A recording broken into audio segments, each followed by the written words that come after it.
Halo semuanya, saya Olivia. Saya akan membahas tentang world music untuk week yang ke-11.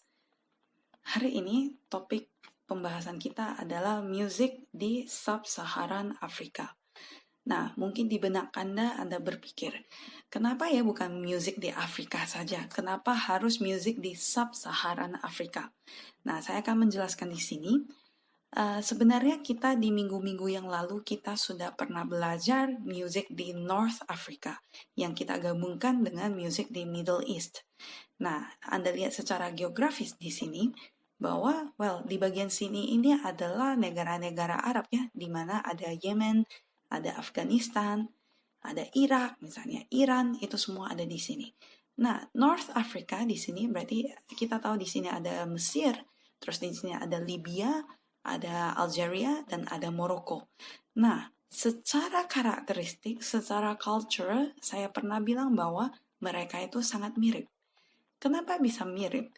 Sebenarnya secara geografis, kebanyakan dari daerah sini adalah terdiri dari padang pasir atau Sahara.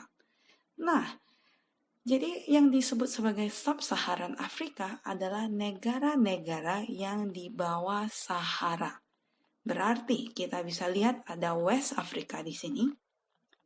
Kita bisa lihat ada Mauritania, ada Gambia, ada Guinea, Sierra Leone, terus ada Cote d'Ivoire misalnya. Nah, terus kalau di bagian East Africa ada Ethiopia, ada Uganda, Kenya, Tanzania, Zimbabwe. Dan di South Africa itu, ya di bagian Afrika Selatan ada South Africa. Ini adalah gambar dari Google Map. Nah, kalau disebut sebagai orang Afrika, nah orang Afrika sendiri sama seperti orang Indonesia terdiri dari berbagai etnis atau suku bangsa. Jadi kita lihat secara garis besar itu mereka terbagi sebagai berikut ya. Jadi ada Afro-Asiatik, di mana Anda lihat itu ini ya sangat mendekati sekali dengan orang-orang yang ada di Middle East. Terus ada Nilo-Saharan, ada Niger Kongo A, Niger Kongo yang B atau disebut sebagai Bantu biasanya, Khoisan dan Austronesian untuk yang di Madagaskar. Secara ethnic diversity, di sini kita bisa lihat charts-nya semakin tinggi, artinya itu semakin beraneka ragam suatu daerah itu untuk segi dari suku bangsanya. Jadi kita lihat misalnya 0,9, 0,99 itu menunjukkan tinggi.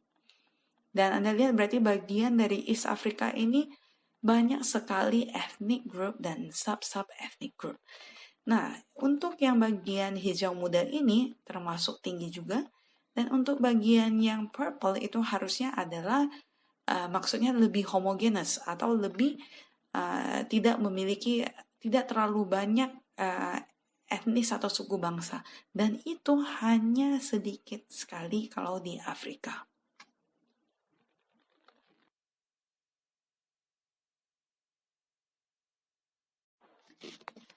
Sebenarnya di Afrika ada berapa ethnic group sih? Secara garis besar, ini roughly ya, itu ada sekitar 3.000 jenis ethnic group yang ada di benua Afrika. Dan mereka berbicara sekitar 2.100 bahasa yang berbeda di dalam benua itu sendiri.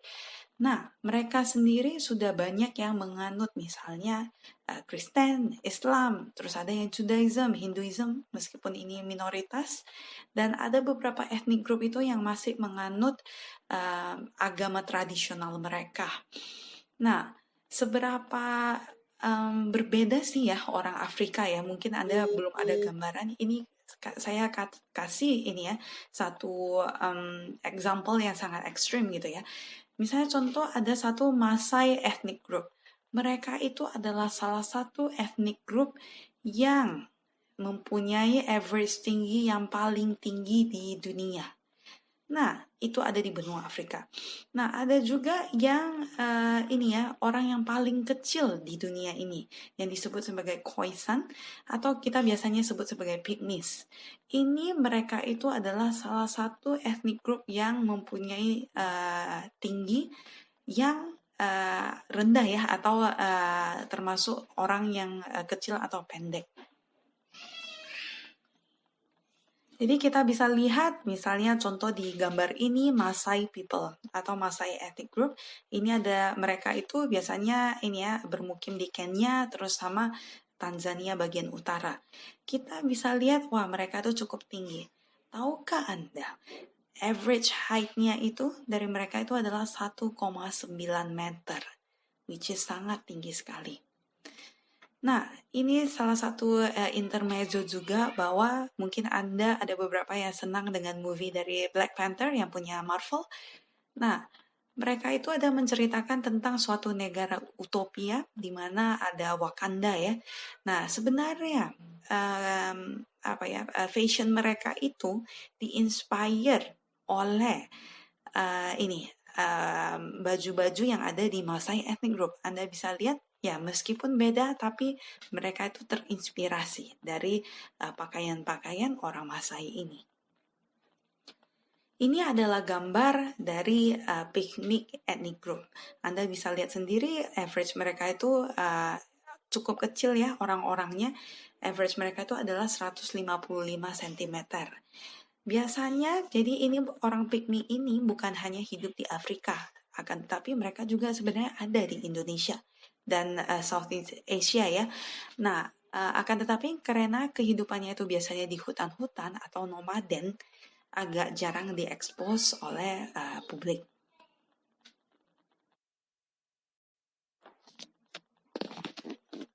Ini ada satu link yang Anda bisa tekan sendiri. Ini adalah video dari National Geographic yang sebenarnya dia menceritakan tentang keseluruhan dari Sub-Saharan Afrika. Jadi suatu introduction untuk Sub-Saharan Afrika.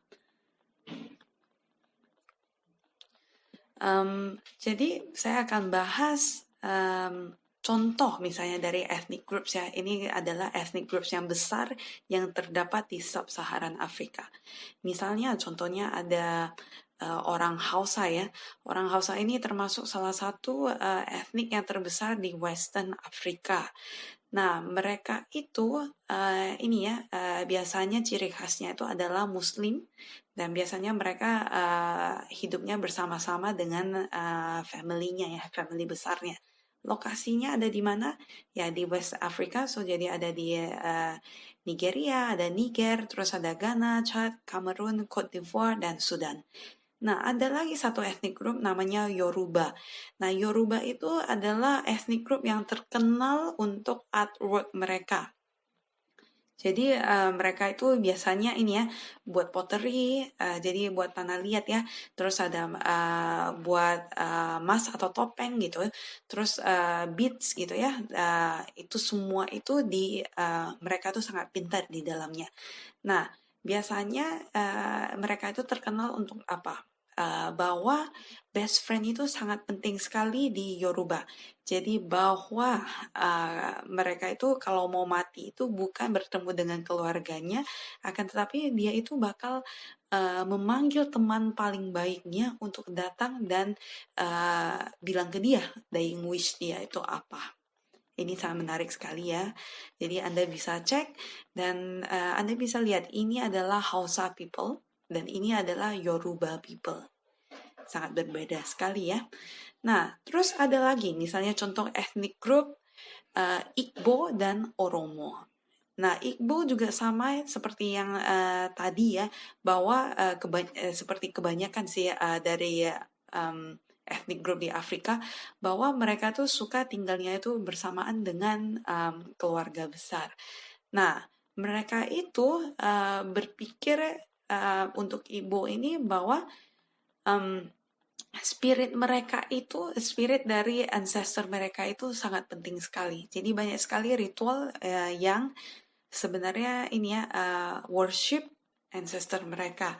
Lokasi mereka itu ada Nigeria, terus ada di Cameroon. Nah, sedangkan ada ethnic group Oromo atau Oromo people itu mereka itu ini ya digovern dengan institusi, dengan konstitusi. Bahwa mereka itu sangat demokratis, mereka punya pemimpinnya sendiri dan mereka punya militer yang cukup kuat sebelum ada ini occupation kolonial, sebelum dia dijajah. Nah, lokasinya ada di Ethiopia dan Kenya. Anda bisa lihat orang-orang, misalnya ini adalah Igbo dan ini adalah Oromo. Berikut adalah brief history dari Sub-Saharan Afrika. Anda bisa klik di link ini. Di sini Anda bisa ketahui bahwa mereka itu dulunya kebanyakan adalah kerajaan. Dan akhirnya mereka itu dijajah oleh Eropa. Dan akhirnya di tahun sekitar 1960-an, negara-negara ini menjadi independen ya, atau mereka sudah tidak lagi dijajah lagi. Sekarang saya akan membahas tentang satu ethnic group yang bernama Shona. Shona ethnic group. Nah, di dalam Shona ethnic group itu dia mempunyai satu ritual atau upacara yang religious yang bernama birah. Nah, jadi Anda lihat di sini birah itu berarti adalah ini ya, satu seremoni yang meliputi penjamahan roh atau spirit possession di sini ya.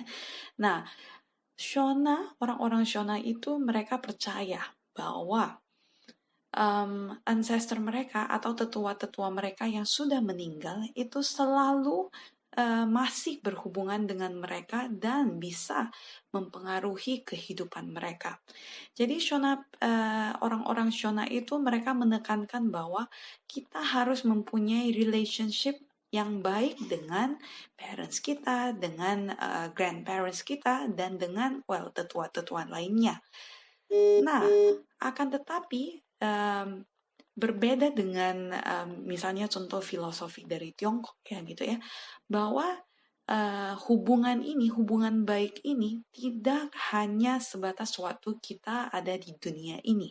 Artinya, tetuanya kalau sudah meninggal juga mereka tetap harus mempertahankan hubungan baik tersebut. Nah, mereka itu mempunyai interaksi dengan saudara-saudara mereka yang sudah meninggal. Melalui apa? Melalui penjamahan roh ini atau spirit possession ini. Nah, di mana ancestor tersebut atau tetua roh tersebut akan merasuki suatu tubuh dari seseorang dan akhirnya berbicara lewat orang tersebut. Nah, orang yang dirasuki tersebut disebut sebagai spirit medium. Spirit medium. Nah, meskipun tidak semuanya itu bisa balik sebagai roh ya, tapi untuk mereka yang dipercaya bisa balik, itu biasanya mereka sudah memilih siapa yang akan menjadi perantara mereka atau medium mereka. Nah, biasanya setelah spiritnya tahu atau rohnya tahu bahwa mereka sudah tahu mediumnya siapa, biasanya family member itu akan menggelar seremoni atau upacara yang disebut sebagai birah. Jadi di sini itu ada untuk Shona, orang-orang Shona. Jadi kalau mereka tiba-tiba ada kemalangan atau ada sesuatu yang sial lah ya gitu ya, itu mereka itu biasanya interpret atau mereka itu biasa melihat kembali, mereka coba refleksi kembali. Jangan-jangan mereka sudah offend atau sudah melewati keinginan dari ancestornya itu. Dan biasanya kalau misalnya ada trouble atau segalanya, itu mereka akan coba meminta advice dari ancestor mereka. Nah, gimana sih urutan dari seremoni ini, dari birah ini? Biasanya bakal ada musik dari mbira dan hosho. Mbira ini adalah suatu alat musik, hosho juga suatu alat musik. Jadi yang dimainkan oleh pemain bira sendiri, pemain hoshonya sendiri. Mereka akan memainkan satu malam penuh, dan biasanya community members itu bakal secara berangsur-angsur datang, dan mereka tuh akan improvisasi dengan cara clapping atau dengan bertepuk tangan dan juga dancing. Nah, beberapa dari mereka juga akan bernyanyi. Nah, biasanya menggunakan vocables. Vocables ini apa? Ini adalah syllable atau suku kata yang sebenarnya tidak mempunyai arti. Jadi sama seperti sketch singing yang ada di jazz music. Nah, setelah spirit medium itu menunjukkan tanda-tanda bahwa rohnya itu sudah akan datang, biasanya partisipannya itu akan bernyanyi atau memainkan musik dan dancing dengan lebih intens lagi atau lebih padat lagi. Nah, energi inilah yang membantu supaya mereka itu bisa rohnya itu bisa masuk ke dalam mediumnya. Setelah mereka dijamah, setelah spirit mediumnya itu dijamah, biasanya attendannya itu akan memberikan suatu rope ya atau suatu semacam jas gitu untuk dipakai oleh si spirit mediumnya.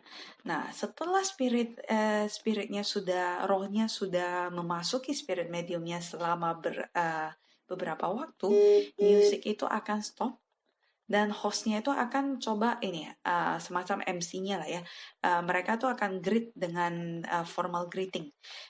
Jadi mungkin bilang terima kasih sudah datang kepada ancestornya, kepada rohnya. Dan akhirnya mereka mulai berdiskusi atau konsult tentang isu-isu atau problem yang ada. Setelah konsultasi berakhir, mereka itu akan mulai menyanyikan musik lagi dan mulai berdansa kembali sampai satu malam penuh dan sampai pagi hari keesokan harinya. Ini kita bisa lihat di sini, ini adalah alat musik mbira. Nama lain dari mbira adalah karimbah. Nah, hosho itu adalah alat musik tiup ini. Dalamnya itu ada seatnya, jadi semacam shaker. Dan ini adalah ciri khas dari ini ya tradisional baju tradisional dari seorang shona.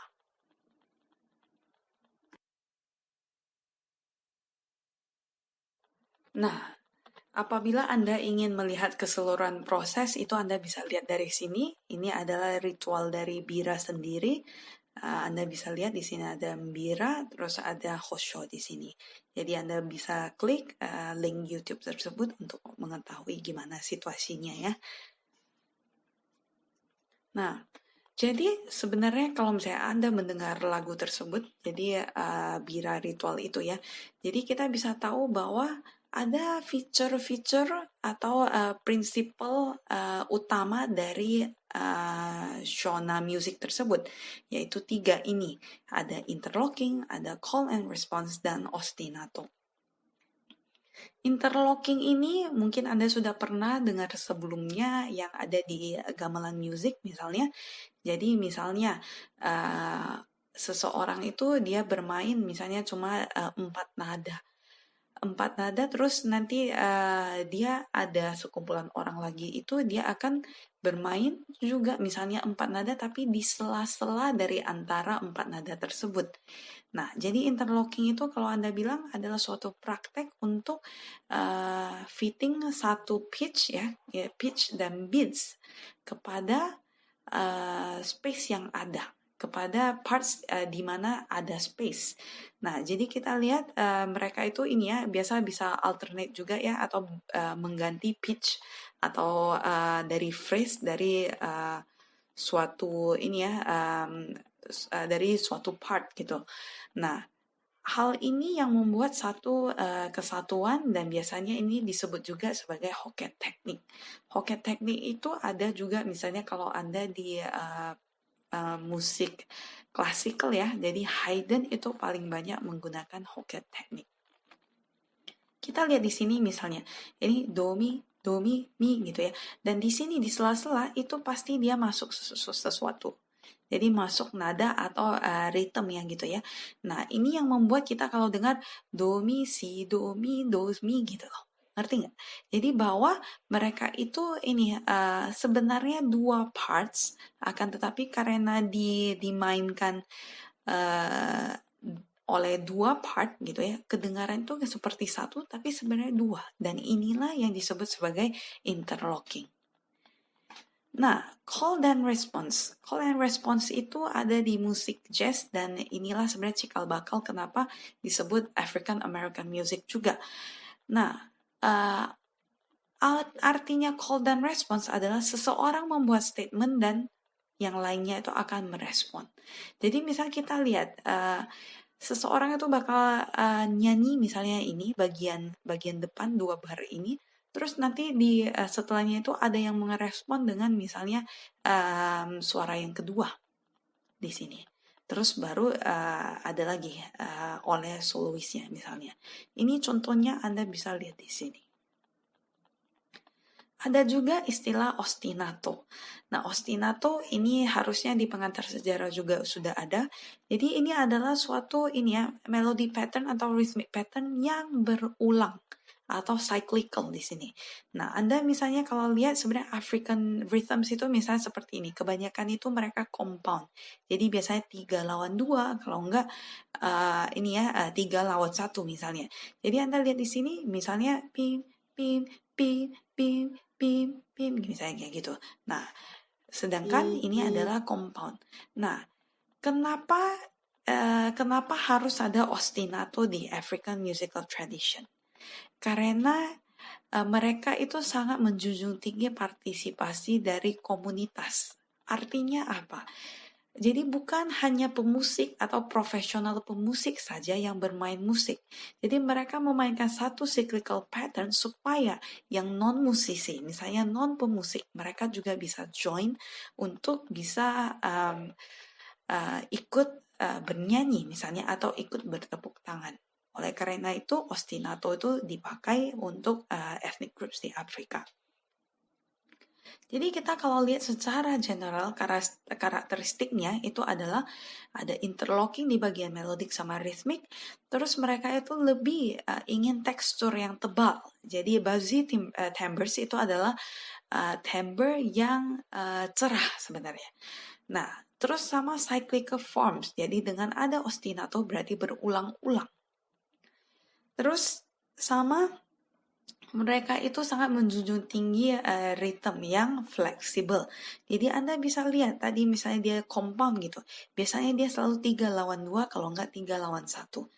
Nah, musical chords-nya itu dengan ada call dan response itu artinya ada bagian chord-nya, terus ada elaborasinya atau bagian improvisasinya. Dimana biasanya chord-nya dimainkan oleh pemusik, elaboration-nya itu dimainkan oleh komunitas yang ikut masuk atau ikut turut serta dalam kegiatan bermusik. Musik di Shona Village tadi selain karakteristik dari musiknya tersebut, sebenarnya kalau kita lihat dari mbira ya, mbira itu adalah suatu alat musik yang utama di Shona, di village di ini ya, Shona ethnic group. Dan biasanya itu mereka itu punya konteksnya sendiri. Jadi di dalam suatu karya mbira itu ada kusyaura, terus ada kutsinhira. Artinya apa? Kusyaura itu adalah untuk lead the piece atau first part. Biasanya ada misalnya soloist gitu ya oleh satu mbira player. Terus ada kutsinhira yang artinya to accompany atau untuk mengiringi. Ini artinya adalah accompanying part atau bagian pengiring yang kedua yang dimainkan oleh pemain mbira yang kedua. Nah, ini artinya menandakan bahwa musik di kampung-kampung di Shona itu adalah suatu proses yang interaktif, bukan proses hanya misalnya dari musisi ke audience, tapi musisi antar musisi, terus musisi antara komunitas. Di sini ini adalah contoh mbira juga yang tidak ada tutupnya ya gitu ya. Ada judul lagu yang namanya Hema Musasa yang artinya Cutting Branches for a Shelter. Nah, ini ada hubungannya dengan Kusyaura Kutsinhira yang tadi dijelaskan. Nah, sekarang kita akan membahas tentang musik oleh orang-orang Pygmy. Nah, Pygmy itu adalah sebenarnya suatu kata yang diberikan oleh orang lain ya gitu ya, sewaktu melihat mereka. Nah, sebenarnya di dalam mereka sendiri itu mereka menyebut diri mereka sebagai Bambuti, terus Bibiak atau Baka. Nah, em, mereka itu ada di mana saja sih kalau di benua Afrika ya? Itu ada di misalnya Uganda, Rwanda, Burundi gitu ya. Terus ada di Gabon sama Kamerun juga. Nah, orang-orang Pygmy biasanya itu mereka adalah nomaden. Terus kadang mereka itu bercocok tanamnya itu adalah dengan net hunting di sini ya. Berarti dia adalah hunting dengan menggunakan jaring atau net.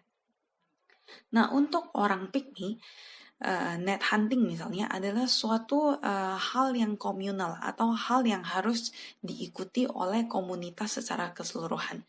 Jadi misalnya untuk bagian cowoknya itu mereka yang akan membuka netnya itu ya. Nah terus dan bagian ceweknya, terus bagian anaknya mereka itu biasanya untuk mengajak misalnya binatang liar untuk masuk ke dalam perangkap. Nah, perangkap bukan perangkat. Nah, biasanya catch-nya jadi yang di hunting itu akan di share, dikumpulkan dan dibagi untuk bersama-sama. Jadi keystone untuk Pygmy Society itu adalah egalitarianism. Artinya apa? Bahwa brotherhood itu sangat penting, equality itu sangat penting. Nah, mereka juga sangat mementingkan ini ya, suatu kesatuan ya. Jadi survival mereka tuh biasanya bergantung dari kerjasama mereka, bukan dari kompetisi. Ini adalah contoh netnya yang akan mereka buka sewaktu mereka hunting. Nah, musik dari Pygmy People sendiri, misalnya instrumen mereka sebenarnya terdiri dari banyak ya. Kebanyakan itu terdiri dari bahan-bahan dari alam. Jadi kita bisa lihat ada misalnya whistles gitu ya, terus ada flute yang terbuat dari bambu, terus ada juga rhythm sticks, terus rattles, terus ada trumpet, molimo yang seperti gambar ini, terus ada bowsnya sendiri ya, musical bows. Nah, vokal music itu sangat penting di dalam musik Pygmy. Biasanya mereka selain untuk misalnya musik untuk berburu, mereka juga membuat musik atau bernyanyi untuk misalnya menidurkan bayi, terus atau mereka punya game atau acara dan mereka itu hampir bernyanyi di setiap acara apapun. Nah, molimo ini jadi sebenarnya adalah trumpetnya, akan tetapi disebut juga sebagai satu upacara ya yang untuk menjunjung tinggi hutan. Jadi ada dua arti untuk molimo, yaitu satu untuk trumpet, satu lagi untuk sebagai seremoninya. Nah, sebenarnya apa sih yang dijunjung tinggi oleh orang Pygmy? Mereka itu sebenarnya tahu bahwa ada yang lebih besar daripada mereka. Tapi mereka merasa kayaknya mereka itu tidak bisa memberi satu nama khusus untuk Tuhan mereka. Dan akhirnya mereka melihat hutan sebagai provider untuk hidup mereka. Mereka itu akhirnya mengasosiasikan hutan sebagai sesuatu yang di atas mereka. Jadi sesuatu yang hidup dan sesuatu yang divine atau sesuatu yang kekal. Nah, mereka itu berpikir bahwa dunia dan hutan itu sebenarnya baik. Nah, kalau misalnya terjadi suatu misfortune, misalnya ada yang sakit, terus ada yang tidak bisa hunting, terus ada kematian, itu menurut mereka berarti hutannya lagi tidur atau hutannya lagi tidak aktif gitu ya. Nah, akhirnya untuk merespon hal-hal begini mereka membuat ritual supaya bisa mempertahankan hubungan baik mereka dengan divine mereka yaitu hutan. Mereka membuat satu seremoni yang disebut sebagai molimo. Nah, upacara ini bisa berlangsung sampai beberapa bulan. Dan biasanya di dalam seremoni ini, mereka menggunakan trompet molimo yang tadi. Untuk apa? Untuk sebenarnya suara molimo ini kalau Anda dengar, ini supaya seakan-akan forestnya atau hutannya itu lagi berbicara. Dan mereka tuh seperti atau seakan-akan lagi menjawab nyanyian dari orang-orang tersebut. Dan hal ini, jadi seremoni molimo ini yang membuat orang Pygmy itu membangun hubungan dengan alam mereka, dengan divine mereka. Nah, secara komunal, tadi kita tahu bahwa mereka melakukan net hunting bersama-sama, mau itu cewek, mau itu cowok, dan mau itu anak-anak. Nah, sebenarnya dari lagu sendiri, misalnya kalau untuk upacara molimo, singers utamanya itu adalah pria. Ini menunjukkan bahwa pria itu adalah kepala keluarga dan mereka itu ingin tetap hubungan baik dengan dengan forest mereka. Nah, ada juga misalnya segala sesuatu itu mereka sebenarnya nyanyikan. Ada seremoni untuk pubertas yang disebut sebagai E5. Nah, biasanya singersnya itu adalah women atau adalah perempuan. Nah, biasanya misalnya contoh sebelum hunting, perempuan dan laki-laki itu mereka bernyanyi bersama. Di sini ada cuplikan lagu dari Molimo dan E5, silakan dilihat, jadi Anda bisa tahu perbedaannya seperti apa dan suara Molimo seperti apa. Nah, karakteristik dari Pygmy Music ini, dari yang kita bahas ini, kita tahu bahwa setelah Anda mendengar ya pastinya, ada leader dan ada chorus, dan ini menghasilkan call and response. Di mana call and response ini menggunakan Hocket technique, yaitu mereka alternate, mereka berganti fragmennya tapi dengan singkat, gitu ya. Dan ini menghasilkan lagi interlocking, parts-parts yang interlock satu sama lainnya. Selain itu, Anda bisa dengar bahwa nyanyian dari orang Pygmy kebanyakan menggunakan yodeling. Nah, di sini ada linknya untuk Anda lihat mereka yodeling itu sebenarnya seperti apa. Jadi Anda bisa tekan. Nah,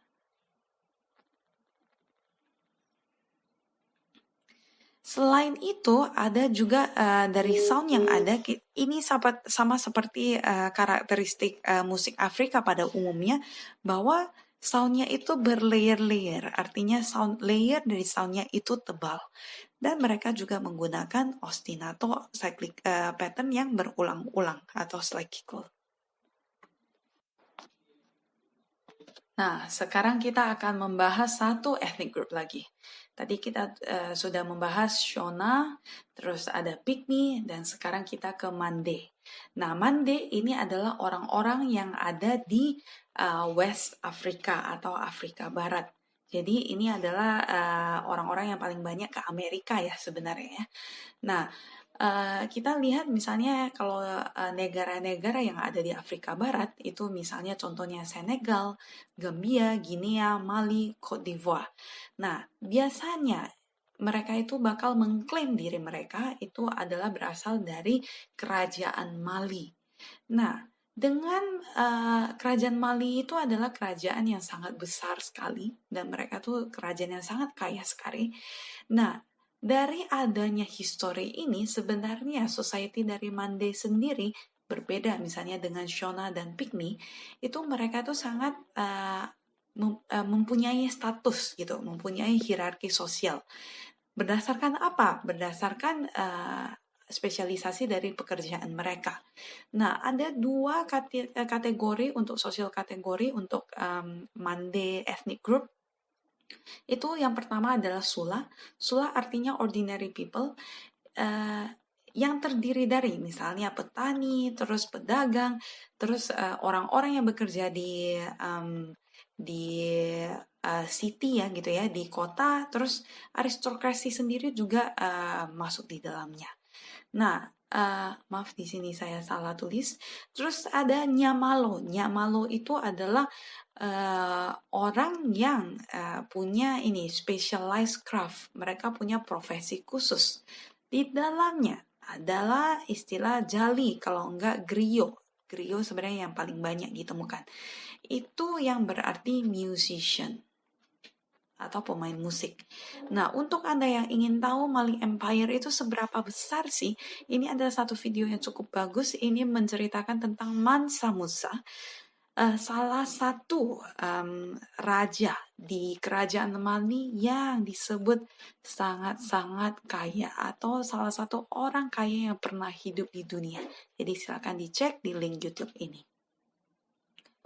Kita kembali ke musician atau yang disebut sebagai jali atau griot. Nah, jali atau griot itu mereka itu biasanya selain bisa bermain musik, ini misalnya contoh instrumennya adalah kora, mereka itu juga biasa dijunjung tinggi sebagai historian. Berarti orang yang mengetahui tentang sejarah. Dan mereka juga bernyanyi sembari memainkan kora. Nah, instrumennya bisa ada balo, ada kora, ada kontingo. Tapi yang ada di sini, di gambar ini adalah kora, dan yang paling banyak dimainkan, yang paling banyak dikenal adalah kora ini. Ini adalah foto-fotonya. Kita lihat kora itu ini ya, terdiri dari sekitar 20-an strings. Nah, ini adalah balo, semacam xylophone, terus ada kontingo yang terdiri dari 5 strings. Ini ada video link dari 2 pemain kora yang ternama. Mereka itu ini ya, brothers ya gitu ya. Nah, mereka itu memainkan koranya dengan bersaut-sautan, di mana berarti call and response ada masuk di dalamnya. Silakan dicek di link YouTube ini. Kita ke contemporary music. Nah, kita tahu bahwa dari ethnic group, misalnya tadi kita sudah membahas 3 ethnic group. Masing-masing itu punya style yang berbeda. Masing-masing itu menjunjung tinggi sesuatu hal yang berbeda. Nah, untuk contemporary music, ini adalah ada sebutan yang namanya high life. Orang ini namanya E.T. Mensah. Dia disebut sebagai king dari high life. Dia bermain trompet ya. Dia itu berhasil menggabungkan tema-tema tradisional dan ritme-ritme tradisional dengan band, dengan genre dari Amerika Utara, Latin Amerika, dengan swing dan samba, dengan Caribbean genre seperti ada Cuban song, terus ada calypso. Jadi dia berhasil mencampur gitu ya, elemen tradisional dengan elemen dari Eropa dan juga North America dan Latin America.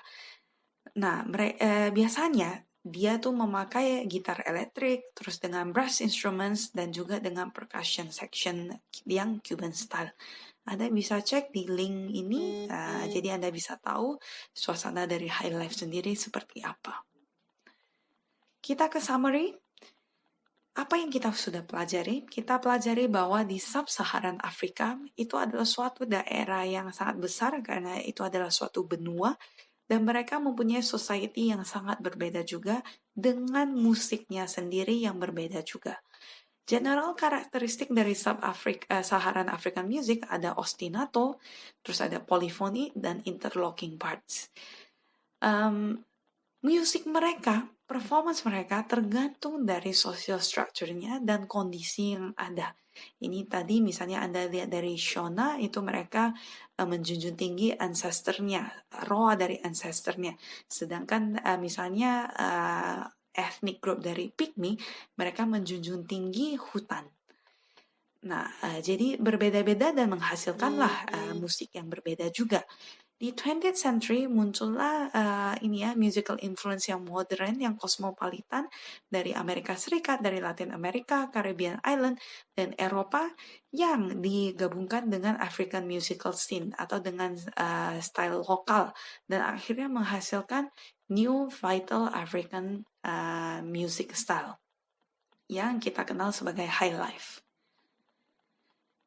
Itu saja untuk yang week ke-11. Mohon maaf apabila ada kesalahan kata-kata.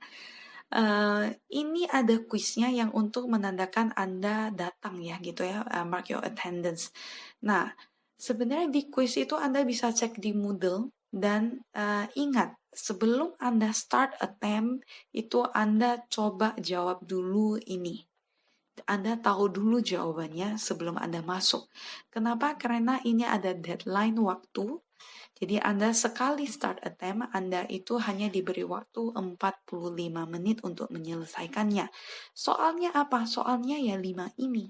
Jadi sebenarnya kalau Anda sudah tahu jawabannya itu bisa cepat. Nah, deadline-nya itu 23 Maret 2020. Sekali lagi, 23 Maret 2020. Ini adalah hari Senin, jam 11.55 malam. Ingat bahwa Anda harus menggunakan kata-kata sendiri dan Anda harus mengerjakan kuis ini supaya Anda dihitung ini ya datang gitu. Anda dihitung hadir dalam pelajaran atau sudah belajar di pelajaran online ini. Nah, kuis ini juga akan dihitung bersama kuis-kuis lainnya menjadi nanti dibagi rata menjadi nilai untuk UAS. Supaya Anda bisa lihat ya ini ya di learn.uph.edu Anda sudah bisa melihat ini. Slide sudah saya taruh di learn.uph.edu dan kuis bisa diakses di sini. Demikian, sampai jumpa.